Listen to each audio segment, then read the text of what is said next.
નમસ્કાર મિત્રો, હું છું આપણો દોસ્ત નીરવ વાઘેલા. બધાને જય માતાજી, જય માં ખોડિયાર. ને આજના આપણા નવા પોડકાસ્ટ એપિસોડમાં બધાનું હૃદયના ભાવથી સ્વાગત કરું છું. મિત્રો, આજે હું તમને એવા વ્યક્તિત્વ સાથે મળવાનો છું કે જેમને તમને મળીને ખૂબ જ આનંદ થશે અને જેમના વિશે આપણે ઘણું બધું જાણવાના છીએ આજે, અને એમની સાથે આજે આપણે ઘણી બધી વાતો કરવાના છે. તો આવો આજે મળીએ આપણા સાંસદ શ્રી દિનેશભાઈ મકવાણા.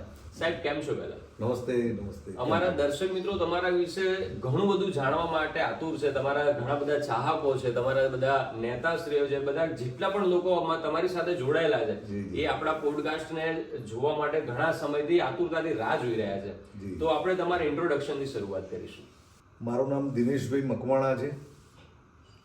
હું હાલમાં અમદાવાદ પશ્ચિમના સાંસદ તરીકે સેવા બજાવું છું. સાહેબ, પોલિટિક્સ એક અલગ એવો વિષય છે, તો આમાં તમને આવવાની પ્રેરણા કેવી રીતે મળી? પ્રેરણાની વાત કરું તો હું Sardar Vallabhbhai Patel college, SV college, ત્યાં ફર્સ્ટ યરમાં હું અભ્યાસ કરતો હતો. એ સમય દરમિયાન કોલેજની ચૂંટણી આવી અને ચૂંટણીમાં હું ઊભો રહ્યો. ત્યાં મને બે ચાર મિત્રોએ મને મદદ કરી. અનિલ મરાઠા નામના એક મારા મિત્ર છે, એમણે મને ચૂંટણીમાં મદદ કરી. જે તે વખતે ચૂંટણીમાં બબાલ બહુ થતી હતી કોલેજની ચૂંટણીમાં. તો સીઆરની ચૂંટણીમાં મારી સામે એક મુસ્લિમ કેન્ડિડેટ હતો અને એ લોકો સાથે અમારે માથાકૂટ થઈ, મારામારી થઈ. તો અનિલભાઈ મરાઠા જે મેઘાણીનગર રહેતા હતા અને અમારે મેઘાણીનગરથી બસમાં બેસીને એસવી કોલેજ જવાનું હોય, તો ત્યાં એ ગ્રુપે મને મદદ કરી. એમના સંપર્કમાં આવ્યા પછી હું ધીમે ધીમે, એ રાષ્ટ્રીય સ્વયંસેવક સંઘના સ્વયંસેવક હતા અને મારો એમનો પરિચય વધ્યો. ધીમે ધીમે હું સંઘમાં જવા લાગ્યો, આરએસએસના. હું શિવાજી પ્રભાત શાખામાં, વિજય મિલ પાસે, ત્યાં હું શાખામાં જવા લાગ્યો. એમ કરતાં મીનવાઇલ 1987ની ચૂંટણી આવી અને ચૂંટણીની અંદર મેં ભારતીય જનતા પાર્ટીના ઉમેદવાર માટે પ્રચાર કર્યો અને એમ કરતાં હું ભારતીય જનતા પાર્ટીમાં જોડાયો. તમે કોલેજ ટાઈમથી એક લીડરશિપ માટે તમે લડત શરૂઆત કરી, તો ત્યાંથી આ પાર્લામેન્ટ સુધીની સફર તમારી કેવી રહી છે? સફર તો મેં જેમ કહ્યું એમ કે મને પ્રેરણા મળ્યા પછી ભારતીય જનતા પાર્ટીના નરોડા વોર્ડ હતો, એના અધ્યક્ષ તરીકે મને જવાબદારી આપવામાં આવી. મારો ભારતીય જનતા પાર્ટીમાં જે સમયે જોડાયો ત્યારે અનુસૂચિત જાતિના લોકો ભારતીય જનતા પાર્ટીથી દૂર રહેતા હતા અને હું ભારતીય જનતા પાર્ટીમાં જોડાયો. હું લગભગ 87થી 90 સુધી હું નરોડા વોર્ડનો પ્રમુખ બન્યો. 90થી 95 અસારવા મંડળ આખું છે એનો ભારતીય જનતા પાર્ટીનો જનરલ બોડીનો મંત્રી બન્યો અને 95ની અંદર અમદાવાદ શહેરના સૌથી નાની વયે હું કોર્પોરેટર તરીકે ઇલેક્શન જીત્યો. 95થી શરૂ કરો તો 2010 સુધી 3 ટર્મ, એટલે 15 વર્ષ હું ભારતીય જનતા પાર્ટીના કોર્પોરેટર તરીકે સૈજપુર બોગા વોર્ડમાંથી ચૂંટણી લડ્યો. ત્યારબાદ 2010થી શરૂ કરીને 2015 હું સંગઠનની અંદર મોરચાના અમદાવાદ શહેરના અધ્યક્ષ તરીકે મેં કામ કર્યું. ફરીથી 2015ની અંદર ભારતીય જનતા પાર્ટીએ મને ટિકિટ આપી અને 20,000 સુધી મેં, એટલે કુલ 4 ટર્મ અમદાવાદ શહેરમાં સૈજપુર ભોગા વોર્ડમાંથી હું કોર્પોરેટર બન્યો અને 2 ટર્મ ડેપ્યુટી મેયર બન્યો 2005થી 8 અને 18થી 20. એટલે કુલ મારું પોલિટિકલી કેરિયર 87થી અત્યાર સુધી ગણો તો 20 વર્ષ કોર્પોરેટર, 2 વખત ડેપ્યુટી મેયર અને 2014ની અંદર જ્યારે ભારતીય જનતા પાર્ટીનું શાસન દેશની અંદર આવ્યું ત્યારે ભારત સરકારની કમિટી છે હિન્દુસ્તાન એન્ટીબાયોટિક લિમિટેડ, દેશના યશસ્વી વડાપ્રધાન નરેન્દ્ર મોદી સાહેબે મને એમાં મૂક્યો હતો એઝ એ ઇન્ડિવિજ્યુઅલ ડાયરેક્ટર તરીકે. મેં ત્યાં પણ કામ કર્યું અને આપ જોવો છો કે 2020થી શરૂ કરીને 24 સુધી મેં સંગઠનમાં કામ કર્યું, અમદાવાદ શહેરના પ્રવક્તા તરીકે કામ કર્યું અને 24માં ભારતીય જનતા પાર્ટીએ મારામાં વિશ્વાસ મૂકીને મને સંસદ સભ્યની ટિકિટ આપી. સાહેબ, આ જે 20 વર્ષની તમારી જે સફર છે, તો દરેક વ્યક્તિની સફરમાં ક્યાંક ને ક્યાંક ઘણા બધા લોકો એમને સપોર્ટ કર્યો હોય છે, તો તમારા જીવનમાં એવા કેવા લોકો છે જેમને તમને ખૂબ સપોર્ટ કર્યો હોય? જ્યારે સપોર્ટની વાત કરીએ તો ભારતીય જનતા પાર્ટી પરિવારના તરીકે કામ કરે છે. ભારતીય જનતા પાર્ટીમાં વ્યક્તિ કરતાં એના સંગઠનનું વિશેષ મહત્વ હોય. આજે ભારતીય, દાખલા તરીકે હું પહેલી વખત સંસદ સભ્યને ટિકિટ મળી તો ટિકિટ 6 વાગે ડિક્લેર થઈ. નેશનલ પાર્લામેન્ટરી બોર્ડે 6 વાગે ડિક્લેર કર્યું કે દિનેશભાઈ મકવાણા અમદાવાદ પશ્ચિમના ઉમેદવાર છે.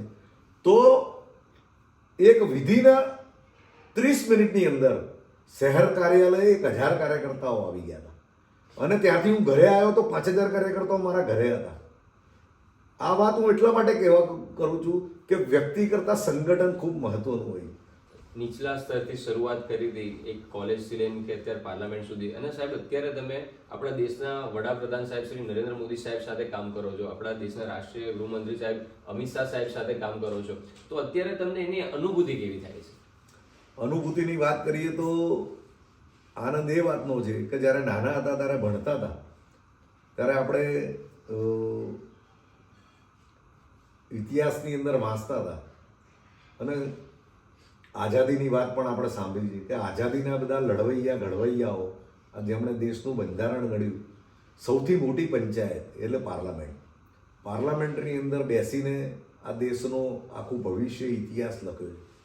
ત્યાં નરેન્દ્ર મોદી સાહેબ બેસે છે, ત્યાં અમિતભાઈ શાહ સાહેબ બેસે છે. આજે મને પણ ત્યાં બેસવાનો મોકો મળ્યો.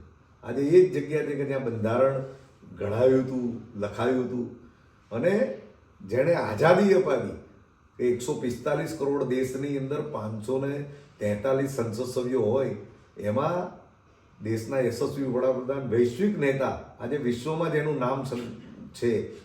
તમે જુઓ કે હું કોઈ પોલિટિકલી વાત નહીં કરું, પરંતુ અત્યાર સુધીના ઘણા વડાપ્રધાનો આવ્યા છે, પરંતુ નરેન્દ્રભાઈની વાત જ અલગ છે કે આજે વિશ્વમાં જેનું માન સન્માન છે. એ નેતા સાથે જ્યારે કામ કરવાનો મોકો મળે, આજે રાજકારણના ચાણક્ય કહેવાય અમિતભાઈ, અને એમની સાથે જ્યારે કામ કરવાનો મોકો મળે તો આનંદ અનેરો હોય. અને હું મારી જાતને અહોભાગ્ય સમજું છું કે એક સામાન્ય પરિવારમાંથી, હું તો બંધમિલ કામદારનો દીકરો હતો, બંસીની ચાલીમાં આખી જિંદગી, મારો જન્મ ત્યાંનો છે, ત્યાંથી શરૂ કરીને હું આખી જિંદગી કોર્પોરેટર બન્યા પછી 5 વર્ષ સુધી 7 વર્ષ સુધી હું ત્યાં રહ્યો. એટલે એક બંધમિલ કામદારના દીકરાને આજે કોર્પોરેટરથી લઈને પાર્લામેન્ટ સુધી પહોંચાડ્યો તો નરેન્દ્રભાઈનો જેટલો આભાર માનીએ એટલો ઓછો છે. અત્યારે કોંગ્રેસના ઘણા બધા એવા નેતાઓને એવા ક્વેશ્ચન હોય છે બધા લોકોને કે સંપૂર્ણપણે ભાજપ જો સત્તામાં આવી જશે તો બંધારણ હટી જશે અને અનુસૂચિત જાતિના ઘણા બધા એવા હક હોય છે કે જે છીનવાઈ જશે. આના વિશે તમારું શું કહેવું છે? આજે તમારી વાત સાચી છે કે આ દેશની કમનસીબી એ છે કે જે લોકોએ 1947ની અંદર દેશ આઝાદ થયો, 1950માં આ દેશનું બંધારણ અસ્તિત્વમાં આવ્યું, ત્યારથી શરૂ કરીને 2014 સુધી વધારે સમય કોંગ્રેસ સત્તામાં રહી અને 75 કરતાં વધારે વખત બંધારણમાં સુધારા કર્યા છે. જેમણે બંધારણ તોડી નાખ્યું છે, 75ની અંદર આ દેશમાં કટોકટી લાદીને જેણે બંધારણનો નાશ કર્યો હતો, એ લોકો આજે બંધારણની વાત નરેન્દ્ર મોદી સાહેબને કહે. આજે હું એક ભારતીય જનતા પાર્ટીના એક કાર્યકર્તા તરીકે, એક સંસદ સભ્ય તરીકે એટલું ચોક્કસ કહી કે નરેન્દ્ર મોદી સાહેબ 2014ની અંદર વડાપ્રધાન બન્યા ત્યારે એમણે જ કહ્યું હતું કે આ દેશનું બંધારણ ડૉક્ટર બાબા સાહેબ આંબેડકરે ના લખ્યું હોત તો કદાચ હું આ દેશનો વડાપ્રધાન ના બની શક્યો. એની અંદર એમણે ડિટેલની અંદર એમ કહ્યું કે એક ચા વેચનારો વ્યક્તિ આજે વડાપ્રધાન બને ને તો બાબા સાહેબના બંધારણના કારણે બને. અને જ્યારે એમણે એમના પ્રવચનની અંદર વાત કરી છે ત્યારે કહ્યું છે કે આ દેશ ટક્યો હોય ને તો ડૉક્ટર બાબા સાહેબ આંબેડકરના કારણે ટક્યો, કેમ કે જેમનું બંધારણ બાબા સાહેબે લખ્યું. આપણી સાથે આઝાદ થયેલા દેશો આજે તૂટી રહ્યા છે. તમે જુઓ પાકિસ્તાનની હાલત, તમે જુઓ દર 2-5 વર્ષે ત્યાં શાસન બદલાઈ જાય. આજે 145 કરોડના લોકોને નરેન્દ્ર મોદીમાં વિશ્વાસ. હું એટલું ચોક્કસ કહીશ કે નરેન્દ્ર મોદીએ ઘણી વખત એમ કહ્યું છે કે હું છું ત્યાં સુધી બંધારણ નહીં, પરંતુ કોઈ સ્થિતિની અંદર સંવિધાન બદલાશે નહીં. અને હું એટલું ચોક્કસ કહી શકીશ કે જેમ ડૉક્ટર બાબા સાહેબ આંબેડકરને નરેન્દ્ર મોદી સાહેબ એ આજે જે કાર્યો કરી રહ્યા છે, તમે જુઓ 25 કરોડ લોકોને ગરીબી રેખામાંથી બહાર લાવ્યા, એ સરકારી આંકડા છે. આજે 145 કરોડમાંથી 60 કરોડ કરતાં વધારે લોકો માટે આયુષ્યમાન કાર્ડ જે આખા વિશ્વની સૌથી મોટી વીમા પોલિસી છે એનો એ કર્યો. ઘરનું ઘર આપવાનું, 4 કરોડ લોકોને ઘરનું ઘર આપ્યું છે. આજે શૌચાલય બનાવ્યા. આજે શૌચાલયની વાત દેશના વડાપ્રધાન નરેન્દ્ર મોદી સાહેબે કહ્યું હતું કે ભાઈ હું એક પણ ઘર બાકી નહીં રહે જ્યાં શૌચાલય ના હોય. તો કોંગ્રેસના લોકો મજાક કરતા હતા. પરંતુ આ બધી યોજનાઓનો સૌથી વધારે કોઈએ લાભ લીધો હોય તો મારા અનુસૂચિત જાતિ, અનુસૂચિત જનજાતિના લોકોએ લીધો. કેવી રીતે દેશનું બંધારણ બદલી શકે? આજે હું એટલું ચોક્કસ કહી શકું કે 75 વર્ષથી દલિત સમાજનો જે ઉત્થાન થયું નથી એટલા નરેન્દ્ર મોદી સાહેબના શાસનમાં થયા. અને સૌથી અગત્યની વાત કરું કે 2014માં દેશના વડાપ્રધાન નરેન્દ્રભાઈ બન્યા, પરંતુ 2010ની અંદર જ્યારે મુખ્યમંત્રી ગુજરાતના હતા ત્યારે સુરેન્દ્રનગરની અંદર સંવિધાન યાત્રા કાઢી હતી. હાથીની અંબાણી ઉપર સંવિધાન લઈને એમણે સુરેન્દ્રનગરની અંદર યાત્રા કાઢી હતી. બાબા સાહેબને સૌથી વધારે કોઈએ માન સન્માન આપ્યું હોય ને તો દેશના વડાપ્રધાન નરેન્દ્ર મોદી સાહેબે. આપણા માધ્યમથી સરસ આપને પ્રશ્ન કર્યો છે તો હું ચોક્કસ કહીશ કે દલિત સમાજના લોકો, અનુસૂચિત જાતિ, જનજાતિ, ઓબીસી સમાજના લોકો ડૉક્ટર બાબા સાહેબ આંબેડકરને ભગવાન માને છે. ડૉક્ટર બાબા સાહેબ આંબેડકરને ભગવાન માને છે, પરંતુ બાબા સાહેબને કોઈએ અત્યાર સુધી સન્માન નહોતું આપ્યું. આપણા માધ્યમથી એટલું ચોક્કસ કહીશ કે જે તે વખતે કોંગ્રેસની સરકાર નહોતી, એ રાષ્ટ્રીય સરકાર હતી. બધી પાર્ટીના લોકોને ભેગા કરીને એમાં 2 જ બિન કોંગ્રેસી લોકો હતા, ડૉક્ટર શ્યામા પ્રસાદ મુખર્જી અને ડૉક્ટર બાબા સાહેબ આંબેડકર. બાબા સાહેબ આંબેડકર કોઈ દિવસ કોંગ્રેસના 1 રૂપિયાના સભ્ય નથી, પરંતુ બાબા સાહેબને સૌથી વધારે કોઈ અપમાન કર્યું હોય ને એ કોંગ્રેસે કર્યું છે. બાબા સાહેબ જીવ્યા, બાબા સાહેબને ચૂંટણીમાં હરાવવાનું કામ કર્યું. બાબા સાહેબ મૃત્યુ પછી એમને ભારત રત્ન એવોર્ડ ના આપ્યો,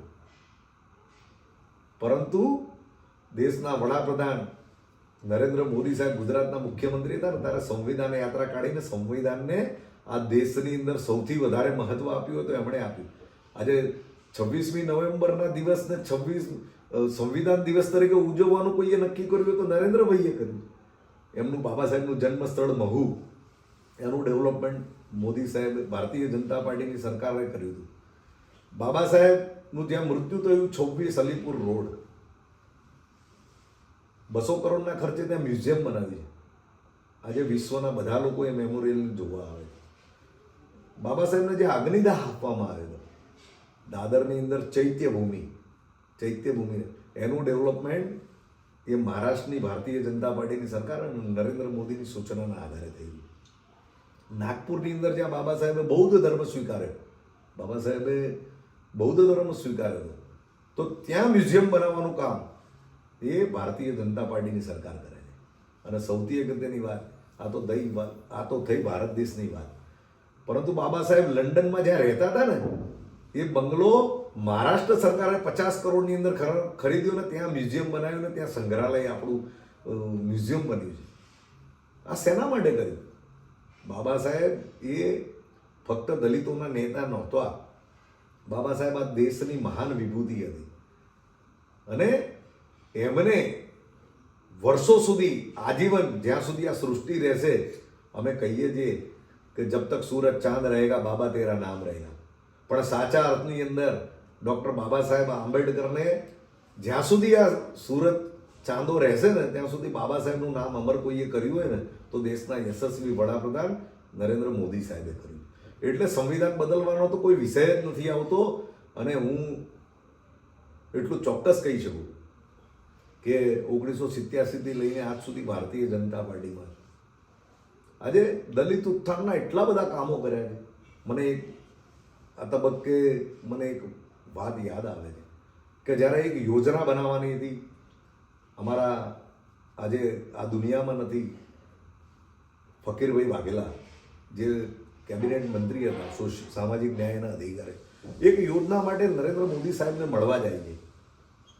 એમણે દલિતનો દીકરો વિદેશ ભણવા જાય, અનુસૂચિત જાતિ, જનજાતિ, ઓબીસી સમાજનો દીકરો વિદેશ ભણવા જાય તો એને 10 લાખ રૂપિયા સહાય આપવાની વાત હતી.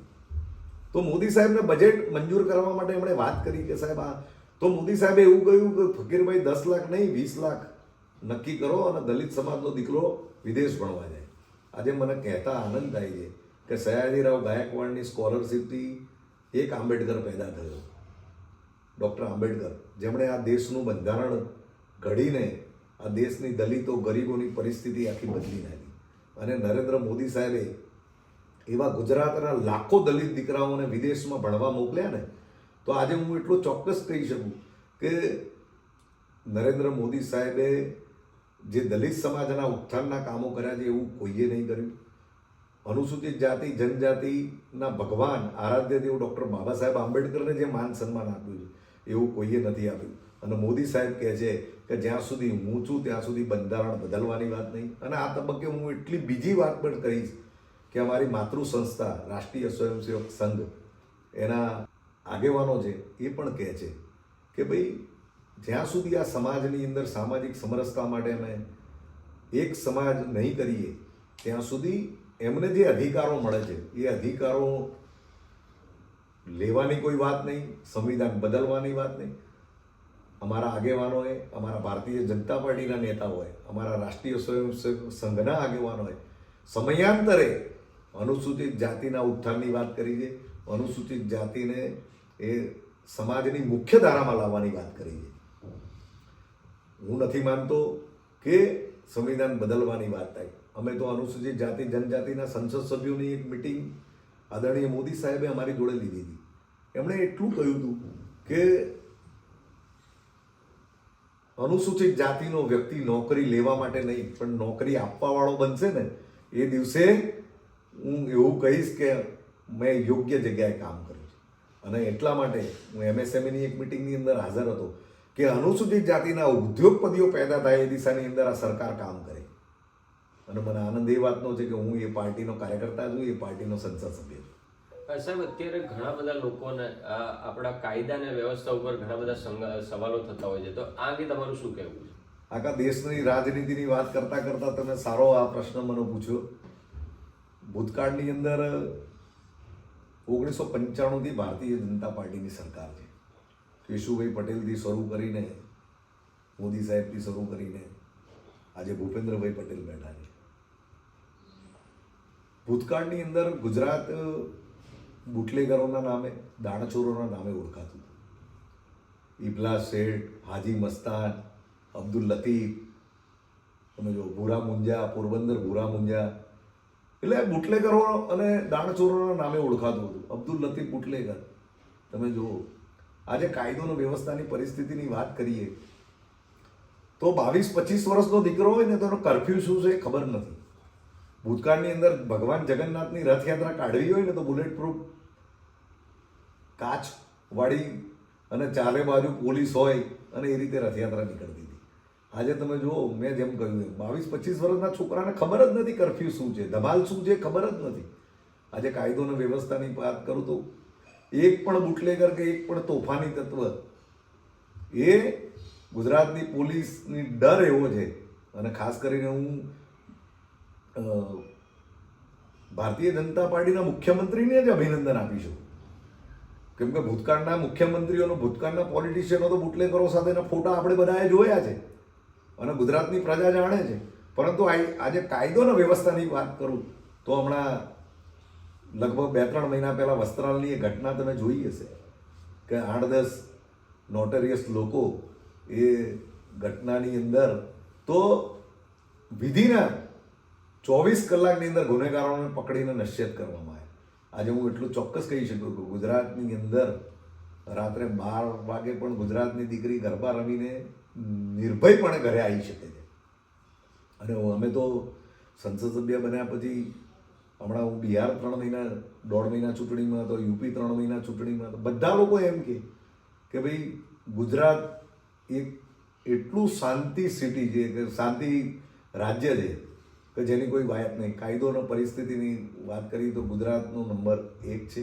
અને એના માટે હું આ ગુજરાતના મુખ્યમંત્રી ભૂપેન્દ્રભાઈ અને ગુજરાતના ડેપ્યુટી મુખ્યમંત્રી આદરણીય હર્ષભાઈને અભિનંદન આપું છું કે જે ભારતીય જનતા પાર્ટી, કેશુભાઈ પટેલ, નરેન્દ્ર મોદી સાહેબે જે એમને શાસન ધોરા આપી છે તો એ અવિરત છે. ને આજે બી ગુજરાતના લોકો એ શાંતિમય પોતાની રીતે જીવન પસાર કરી રહ્યા છે. સાહેબ, તમે સાંસદ બન્યા પછી તમારા વિસ્તારના લોકોને તમે કઈ રીતે મદદરૂપ થાવ છો? આમ તો 2024થી હું સંસદ સભ્ય બન્યો છું, પણ અમદાવાદ શહેરમાં હું 1995થી એઝ એ કોર્પોરેટર તરીકે ડેપ્યુટી મેયર તરીકે કામ કરતો હતો અને મદદરૂપ થવાની વાત કરું તો સરકારી યોજનાઓ નીચે સુધી પહોંચે એ ખૂબ અગત્યની બાબત હોય. અને આયુષ્યમાન કાર્ડ કે જે દાખલા તરીકે કોકના ઘરમાં કંઈ બીમારી આવી જાય તો પોતે દેવાદાર થઈ જતો હોય, પરંતુ સરકારની ખૂબ સારી યોજના છે કે 10 લાખનો વીમો, અને એ વીમો લોકોને અમે એના કાર્ડ કાઢવાના કેમ કરીએ. આયુષ્યમાન કાર્ડ 70 વર્ષથી વધારે વયના વડીલો હોય તો એને નિઃશુલ્ક જે 10 લાખનું આયુષ્યમાન કાર્ડ મળે છે, તો એના કેમ્પો કરી ઘણી બધી સરકારી યોજનાઓનો અમે કેમ્પો કરતા હોઈએ અને એ દ્વારા લોકો સુધી અમે પહોંચવાનો પ્રયત્ન કરીએ. ખાસ કરીને હું ચોક્કસ કહીશ કે હમણાં ઓછામાં ઓછા ગયા વર્ષે અમે લગભગ સર્વે કર્યો હતો તો 150-200 એવા દર્દીઓ મને મળવા આવ્યા હતા. આમ તો સમયાંતરે મહિનામાં 8-10 દર્દીઓ આવતા હોય કે જેને કોઈ ગંભીર બીમારી હોય, લીવરનો પ્રોબ્લેમ હોય, કિડનીનો પ્રોબ્લેમ હોય. હવે ક્યાંય આયુષ્યમાન કાર્ડમાંની મર્યાદા બી પૂરી થઈ જતી હોય છે, તો પ્રધાનમંત્રી અને મુખ્યમંત્રીના જે ફંડ હોય છે, મેડિકલ ફંડ, એમાંથી આપવા માટે પણ કોઈ અમે ક્યાંથી માણસ આવ્યો છે શું છે એ વિષય નથી, પરંતુ એનો જેન્યુઅન પ્રોબ્લેમ છે, એને 10 લાખ કરતાં વધારે ખર્ચો છે, તો એને આપવાનો પણ પ્રયત્ન કરીએ છીએ. એટલે કુલ મિલાઈને અમારા નળગટર, રોડ, રસ્તા, પાણીના કામો તો કરતા જ હોઈએ, પરંતુ આ સરકારી યોજનાઓ આજે નરેન્દ્રભાઈના નેતૃત્વમાં 2014થી એટલી બધી સરકારી યોજનાઓ છે, એટલી બધી સરકારી યોજનાઓ છે કે જન્મથી લઈને મૃત્યુ સુધીની યોજનાઓ છે. માણસ જન્મે ત્યાંથી શિક્ષણમાં પણ યોજનાઓ છે, એને નોકરી ના મળે તો એને લોન લઈને MSME અથવા તો ઉદ્યોગ ધંધો કરવા માટેની પણ યોજનાઓ છે, અને છેલ્લે દાખલા તરીકે ગરીબી રેખા નીચે જીવતા પરિવાર હોય તો એને મૃત્યુની પણ સહાય મળતી હોય. એટલે ભારતીય જનતા પાર્ટીના શાસનની અંદર એ ગુજરાત સરકાર હોય, ભૂપેન્દ્રભાઈની સરકાર હોય કે દેશના યશસ્વી વડાપ્રધાન નરેન્દ્ર મોદી સાહેબની સરકાર હોય, તો એ બધી જગ્યાએ જે સરકારી યોજનાઓનો લાભ લોકો સુધી પહોંચે એ દિશાની અંદર અમારા ભગીરથ પ્રયત્નો હોય છે. મારું કાર્યાલય સવારે 10 વાગ્યાથી લઈને સાંજે 7 વાગ્યા સુધી, હું હોઉં કે ના હોઉં, હું અમદાવાદમાં હોઉં તો ચોક્કસ 3 કલાક સુધી મારા મતદાતાઓને મળતો હોઉં છું, પરંતુ દિલ્હી હોઉં તો પણ મારા PA, PS અને મારો ફોન હું જાતે ઉપાડું છું, અને મારા ફોનની અંદર મીટિંગમાં હોઉં તો ના ઉપડે, બાકી મીટિંગમાં ના હોઉં તો મારો જાતે ઉપડે ને હું જાતે આન્સર આપું છું. મારો ફોન મારા PA નથી વાપરતા. અને હું અમદાવાદ પશ્ચિમ તો મને આનંદ એ વાતનો છે કે હું જ્યારે કોર્પોરેટર હતો ત્યારે પણ મારો વિસ્તાર હતો, અને આજે સંસદ સભ્ય બન્યો છું ત્યારે પણ મારો વિસ્તાર. અને ફરીથી વાત વિકાસની કરું તો જ્યારે તમે કામગીરીની વાત કરી છે તો એટલું ચોક્કસ કહ્યું કે અહીંનું રિવરફ્રન્ટ એ દેશના યશસ્વી વડાપ્રધાન જ્યારે મુખ્યમંત્રી હતા ત્યારે હું ડેપ્યુટી મેયર હતો, સારામાં સારું વિશ્વ કક્ષાનું અદ્યતન રિવરફ્રન્ટ અહીં બન્યું. કાંકરિયા તમે જુઓ કે ત્યારે બી હું 2005થી 8માં ડેપ્યુટી મેયર હતો, એ કાંકરિયા ત્યાં બન્યું. આજે એશિયાની સૌથી મોટી હોસ્પિટલ, સિવિલ હોસ્પિટલ, એ તમે જુઓ એની અંદર હાર્ટ હોસ્પિટલ છે, કિડની છે, કેન્સર હોસ્પિટલ છે, આંખની હોસ્પિટલ છે, વિશ્વની અદ્યતન કક્ષાની સુવિધાઓ અહીં મળે છે. SVB. અને મારા માટે આનંદની વાત એ છે કે હું સંસદ સભ્ય બન્યા એના 1 વર્ષ પહેલાં અમદાવાદ એ વિશ્વનું અદ્યતન રેલવે સ્ટેશન બનવા જઈ રહ્યું છે, જ્યાંથી બુલેટ ટ્રેન, મેટ્રો અને BRTS એ બધી પરિવહનની વ્યવસ્થા ત્યાંથી નીકળવાની છે. 2200-2500 કરોડના ખર્ચે વિશ્વનું અદ્યતન કક્ષાનું રેલવે સ્ટેશન બનવા જઈ રહ્યું છે. આ મારા સંસદ સભ્ય બન્યા પહેલાંનું જ ઇન્ફ્રાસ્ટ્રક્ચર તૈયાર છે, પરંતુ સરકારી યોજનાઓ, નરેન્દ્રભાઈની યોજનાઓ, ભૂપેન્દ્રભાઈની યોજનાઓ લોકો સુધી પહોંચાડવા માટે હું અને મારા કાર્યાલય દ્વારા તત્પર છે. સાહેબ, અત્યારે બધા જ લોકોના સોશિયલ મીડિયામાં અને ખાસ કરીને ભારતીય જનતા પાર્ટીના કાર્યકર્તાઓના પ્રોફાઇલમાં એક સ્લોગન જોવા મળતું હોય છે, હર ઘર સ્વદેશી. તો સાહેબ, આના વિશે તમે શું કહેવા માંગશો? સ્વદેશી એટલે ભારત દેશના જે આપણા લેબર છે એનો પરસેવો અને એના પરસેવાથી જે વસ્તુ બની હોય, ભારત દેશની બોર્ડરની અંદર જે બની છે અને ભારત દેશના લોકોએ જે પરસેવો પાડ્યો છે ને એની જે પ્રોડક્ટ બની છે એ લોકોને ખરીદવાનો આગ્રહ કર્યો. નરેન્દ્રભાઈ ખૂબ સુંદર વાત કરે છે કે 145 કરોડ લોકો, હું એક ડગલું ચાલું છું તો એ મારી સાથે 145 કરોડ લોકો ચાલશે તો આ દેશ 100% પરમ વૈભવ સુધી પહોંચશે. તો સાહેબ આપની સાથે મુલાકાત કરીને મને ખૂબ જ મજા આવી અને અમારા દર્શક મિત્રોને પણ ખૂબ જ મજા આવી હશે અને ખરેખર તમારા જવાબ સાંભળીને ખૂબ જ મને અંદરથી દિલથી મજા આવી છે કે અત્યારે તમે પ્રગતિના પંથ ઉપર ખૂબ જ મહેનત કરી રહ્યા છો અને તમે ઘણા બધા લોકોને એવું લાગે કે સાંસદ સાહેબ સાથે મળવાનું ઘણું બધું અઘરું હશે, પણ તમે જેમ કહ્યું કે ઘણા બધા લોકોને તમે મદદ કરી રહ્યા છો અને આટલી મદદરૂપ બધાને બની રહ્યા છો, એ વાત જાણીને પણ મને ખૂબ જ મજા આવી. તો મિત્રો હજી પણ આપણે ઘણા બધા લોકો સાથે આવી જ રીતે મુલાકાત કરતા રહીશું. તો તમારા અભિપ્રાય પણ કમેન્ટ બોક્સમાં જણાવજો, અમારા વિડીયોને લાઈક કરજો, ચેનલને સબસ્ક્રાઇબ કરજો. એની સાથે આ એપિસોડનો અહીંયા જ એન્ડ કરું છું. બધાને જય માતાજી, જય મા ખોડિયાર. Thank you.